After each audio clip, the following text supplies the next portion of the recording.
जय माता दी भक्तों। आज हम आपको माँ दुर्गा के पहले स्वरूप माँ शैलपुत्री की अद्भुत कथा सुनाने जा रहे हैं। इस कथा के माध्यम से हम माँ की उत्पत्ति और महिमा के बारे में जानेंगे। तो आइए माँ शैलपुत्री के श्री चरणों में ध्यान लगाकर माँ की उत्पत्ति और महिमा की इस विस्तृत कथा को सुनते हैं। इस पौराणिक कथा की शुरुआत आदिकाल से होती है, जब देवी सती के रूप में आदि शक्ति का अवतरण हुआ। देवी सती, जिनका जन्म राजा दक्ष के घर हुआ था, वे देवी सती शक्ति की प्रतिमूर्ति मानी जाती थी। देवी सती का जन्म मात्र एक साधारण बालिका के रूप में नहीं हुआ था, बल्कि वे देवी पार्वती के रूप में ब्रह्मांड की सभी ऊर्जा का एकाकार रूप थी। उनका जन्म विशेष उद्देश्यों के साथ हुआ था, जिनमें से एक था भगवान शिव से उनका मिलन और दूसरे भगवान शिव के साथ उनके अद्वितीय प्रेम और समर्पण की कथा, जो आज भी अनंत काल तक याद की जाती है। सती का विवाह भगवान शिव से हुआ था, जो स्वयं एक तपस्वी, योगी और अघोर स्वरूप में माने जाते हैं।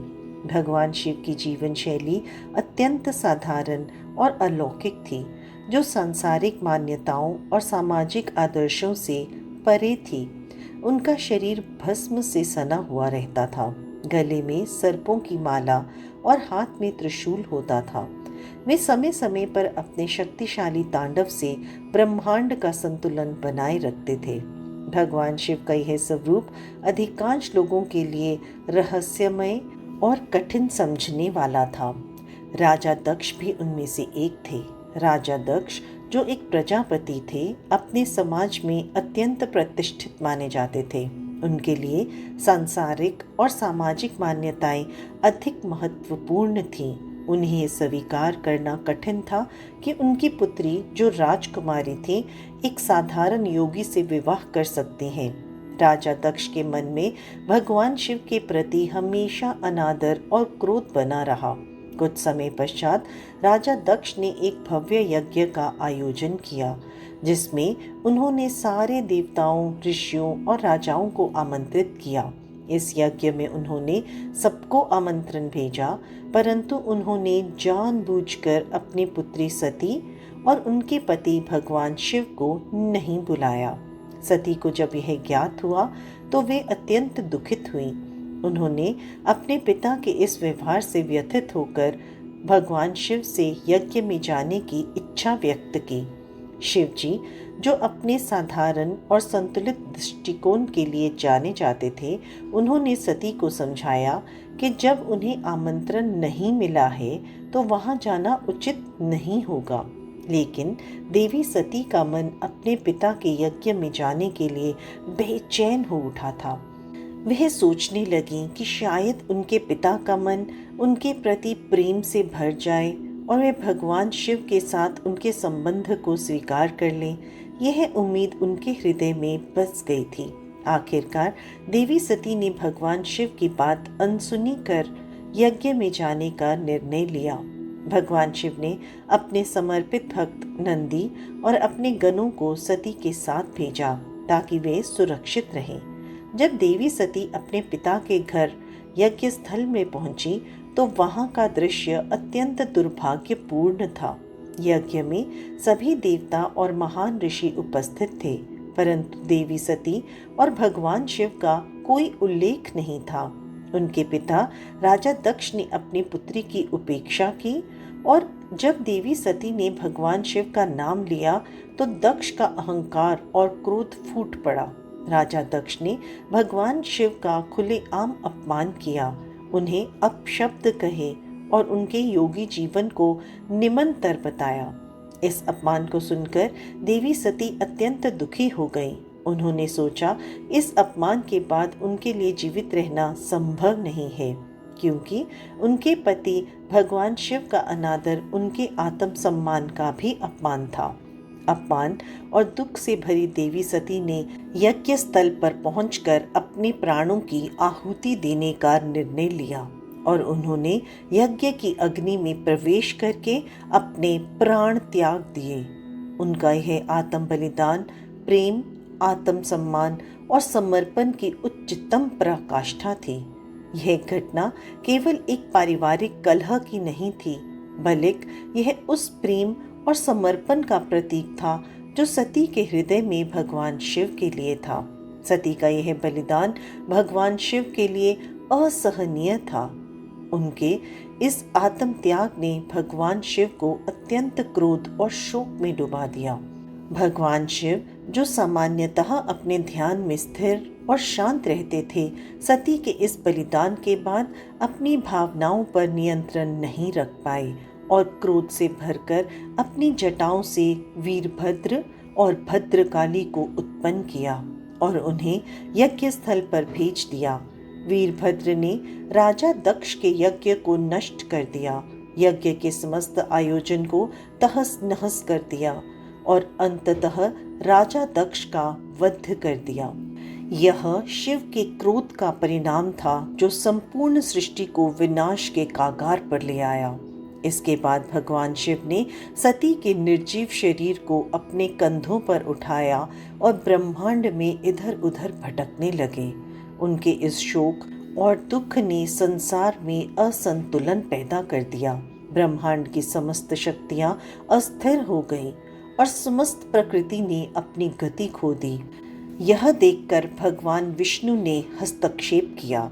उन्होंने अपने सुदर्शन चक्र से सती के शरीर के टुकड़े टुकड़े कर दिए और जहाँ जहाँ सती के अंग गिरे वे स्थान शक्तिपीठ कहलाए।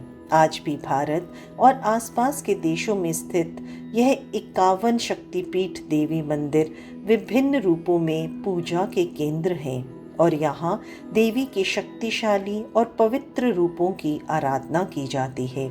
सती का पुनर्जन्म हिमालय के राजा हिमवन और रानी मैना के घर हुआ। इस बार वे शैलपुत्री के रूप में जन्मी। शैल का अर्थ है पर्वत और पुत्री का अर्थ है बेटी, अर्थात वे पर्वत राज हिमालय की पुत्री बनी। शैलपुत्री का यह रूप उनके दिव्य स्वरूप का प्रतीक था, जो सृष्टि की हर कठिनाई को सहने और उसे पार करने की शक्ति रखता था।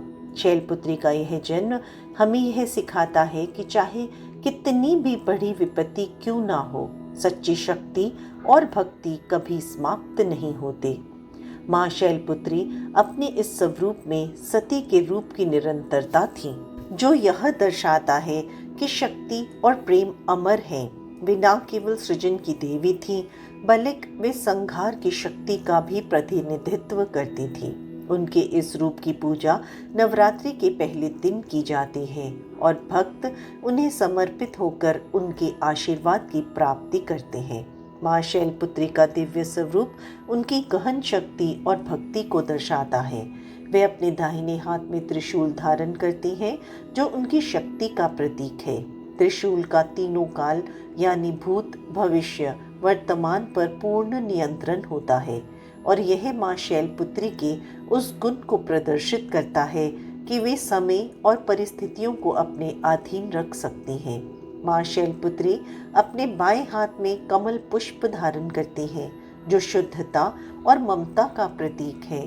माँ शैलपुत्री का वाहन वृष यानी बैल है, जिनका विशेष महत्व है। वृषभ धैर्य, संतुलन और स्थिरता का प्रतीक है। यह अपने भक्तों को यह सिखाती हैं कि जीवन के संघर्षों का सामना धैर्य और शक्ति से किया जाना चाहिए। माँ शैलपुत्री का यह स्वरूप हमें यह सिखाता है कि शक्ति और धैर्य दोनों साथ साथ चलते हैं और बिना धैर्य के कोई भी चुनौती का सामना नहीं कर सकता। नवरात्रि का पहला दिन माँ शैलपुत्री को समर्पित होता है।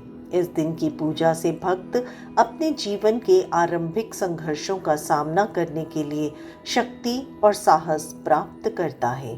नवरात्रि की आरंभिक पूजा माँ शैलपुत्री के स्वरूप की होती है, क्योंकि उनका आशीर्वाद प्राप्त करना स्थिरता और शक्ति का आधार है।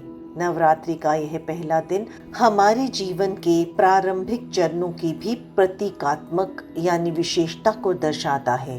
जब हम किसी कार्य की शुरुआत करते हैं तो हमें उस कार्य में धैर्य और स्थिरता की आवश्यकता होती है। माँ शैलपुत्री इस स्थिरता और शक्ति का प्रतीक है। उनके आशीर्वाद से भक्त जीवन में सफलता और मानसिक शांति प्राप्त करता है।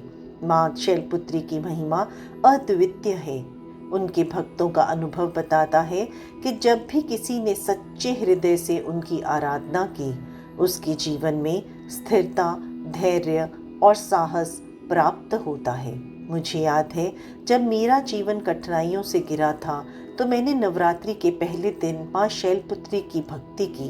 उनके आशीर्वाद से मेरे जीवन में स्थिरता और शांति आई। मैंने अपनी समस्याओं का सामना साहस पूर्वक किया। माँ शैलपुत्री की कृपा का अनुभव हर वह भक्त कर सकता है जो सच्चे मन से उनकी पूजा करता है। माँ शैलपुत्री न केवल बाहरी संकटों से रक्षा करती हैं, बल्कि आंतरिक शांति और मन की स्थिरता प्रदान करती हैं। माँ शैलपुत्री की आराधना विशेष रूप से नवरात्रि के प्रथम दिन की जाती है। पूजा में सबसे पहले घर और मन की शुद्धि का ध्यान रखना चाहिए। पूजा स्थल को साफ करके माँ शैलपुत्री की प्रतिमा या चित्र स्थापित करें। पूजा सामग्री में सफेद फूल, अक्षत, धूप, दीप और नैवेद्य का प्रयोग करें। माँ शैलपुत्री को सफेद रंग अत्यंत प्रिय है, इसलिए सफेद वस्त्र और फूल अर्पित करना शुभ माना जाता है। पूजा के दौरान निम्नलिखित मंत्र का जाप करें। वंदे वांछित लाभ चंद्रा कृत शेखरा वृक्षरूढ़ा शूलधरा शैलपुत्री यशस्विनी। इस मंत्र का जाप करने से साधक के मन में शांति और स्थिरता आती है। माँ शैलपुत्री की आराधना में दीपक जलाएं और धूप अगरबत्ती का प्रयोग करें। पूजा के अंत में उन्हें सफेद मिठाई का भोग लगाएं। माँ शैलपुत्री की महिमा अद्वितीय है। उनका जीवन और उनकी भक्ति हमारे लिए एक अमूल्य संदेश छिपाए हुए है। माँ शैलपुत्री हमें सिखाती हैं कि चाहे कितनी भी विपत्तियां क्यों न आए, धैर्य और शक्ति से उनका सामना किया जा सकता है। उनका यह स्वरूप यह दर्शाता है कि हमारे जीवन में संघर्ष और कठिनाइयां आती हैं, लेकिन अगर हम अडिग रहें तो हमें सफलता प्राप्त होगी ही होगी। माँ शैलपुत्री का स्वरूप स्त्री शक्ति का प्रतिनिधित्व करता है और यह हमें सिखाता है कि हर नारी में वह असीम शक्ति निहित है जो किसी भी परिस्थिति को बदल सकती है। सती के रूप में उनका बलिदान और शैलपुत्री के रूप में पूर्ण जन्म यह संदेश देता है कि नारी अपने सम्मान और आत्म सम्मान के लिए कुछ भी कर सकती है। माँ शैलपुत्री हमें सिखाती है कि भक्ति और शक्ति के संतुलन से जीवन के हर मोर्चे पर विजय प्राप्त की जा सकती है। उनके आशीर्वाद से हम जीवन में स्थिरता और साहस प्राप्त कर सकते हैं। उनका यह संदेश हमें प्रेरित करता है कि जब भी जीवन में कठिनाई आए, तब हमें धैर्य और शक्ति के साथ उनका सामना करना है। अब इस कथा के अंत में हम माँ शैलपुत्री से प्रार्थना करते हैं कि वे हम सब पर अपनी कृपा बनाए रखें, हमें शक्ति और धैर्य प्रदान करें ताकि हम अपने जीवन के संघर्षों का सामना कर सकें। माँ शैलपुत्री हमें आशीर्वाद दें कि हम सदा उनके प्रति समर्पित रहें और अपने जीवन में सद्गुणों का पालन करें। हे माँ शैलपुत्री, हमें आशीर्वाद दीजिए कि हम आपके दिखाए मार्ग पर चल सकें। हमारी कठिनाइयों को दूर कीजिए और हमें अपने भक्तों में गिनती का सौभाग्य प्रदान करें। हमें धैर्य, शक्ति और साहस प्रदान करें ताकि हम जीवन के हर संघर्ष में विजय हो सकें। जय माँ शैलपुत्री। माँ शैलपुत्री के ध्यान में मग्न होना हमारी आत्मा को शांति और शक्ति प्रदान करता है। आइए हम सब एक साथ माँ शैलपुत्री का ध्यान करते हैं और उनकी कृपा प्राप्त करने का प्रयास करते हैं। ध्यान के दौरान उनके स्वरूप की कल्पना करें। वे हिमालय पर स्थित हैं, श्वेत वस्त्र धारण किए हुए हैं, एक हाथ में त्रिशूल और दूसरे हाथ में कमल धारण किए हुए हैं। उनके वाहन वृषभ के साथ वे हमें आशीर्वाद दे रही हैं। हे माँ शैलपुत्री, हम आपका ध्यान करते हैं। कृपया हमारे मन, शरीर और आत्मा को शुद्ध करें। हमें शक्ति और साहस प्रदान करें कि हम अपने जीवन में सफलता प्राप्त कर सकें। तो भक्तों, आज हमने माँ शैलपुत्री की उत्पत्ति, महिमा और उनकी पूजा का महत्व समझा। उनकी कथा हमें जीवन के हर मोड़ पर धैर्य, शक्ति के साथ खड़े रहने का संदेश देती है। माँ शैलपुत्री की कृपा से हम अपने जीवन के हर संघर्ष में विजय प्राप्त कर सकते हैं। जय माता दी। यदि इस कथा को सुनाने या समझाने में मेरी कोई चूक हुई हो तो माँ भगवती हमारी भूल को क्षमा करें। जय माँ शैलपुत्री। धन्यवाद।